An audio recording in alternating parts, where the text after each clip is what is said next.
एक बार बरेली निवासी श्री प्यारेलाल गुप्त की पत्नी बहुत बीमार पड़ गईं। घर वालों ने उनके बचने की उम्मीद छोड़ दी थी। दवा में तो उनका विश्वास ही नहीं रह गया था, सिर्फ दुआ का आसरा रह गया था। वो निरंतर बाबा को याद कर रहे थे। एक दिन जब वो पत्नी के लिए दवा लेने जा रहे थे तो रास्ते में एक सज्जन ने बताया कि बाबा आए हुए हैं। उन्होंने दवा की दुकान वाले को पर्ची दे दी और उनसे कहा कि सारी दवाएं कृपा करके उनके घर भिजवा दें। वो खुद बाबा की तलाश में जुट गए। जहाँ जहाँ बाबा के संभावित ठिकाने थे वहाँ वहाँ उन्हें ढूंढा। सबसे पहले डॉक्टर भंडारी के यहाँ गए, लेकिन बाबा वहाँ उन्हें नहीं मिले। 8 बजे रात तक वो एक पेड़ के नीचे बैठे बाबा को याद करते रहे। एक व्यक्ति से तभी पता चला कि बाबा कमिश्नर साहब के घर में हैं।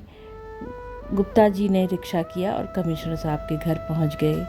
चपरासी ने उन्हें बाहर ही रोक दिया। गुप्ता जी बाहर ही खड़े होकर बाबा को पुकारते रहे। बाबा ने उनकी आर्तनाद सुनी और वो बाहर निकल पड़े और बोले, रिक्शा ला, तेरे घर चलते हैं। कमिश्नर ने अपनी गाड़ी से छोड़ने की बहुत मिन्नतें की बाबा से, लेकिन बाबा नहीं माने। रिक्शा आया और उसी पर बैठकर वो गुप्ता जी के घर आए। वे सीधे गुप्ता जी की पत्नी के कमरे में गए और कुर्सी पर बैठ गए।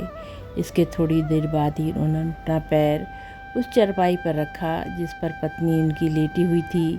पत्नी ने काफ़ी प्रयास के बाद अपना माथा बाबा के चरणों से स्पर्श करा दिया और उसके साथ ही उनकी रही सही नब्ज भी चली गई।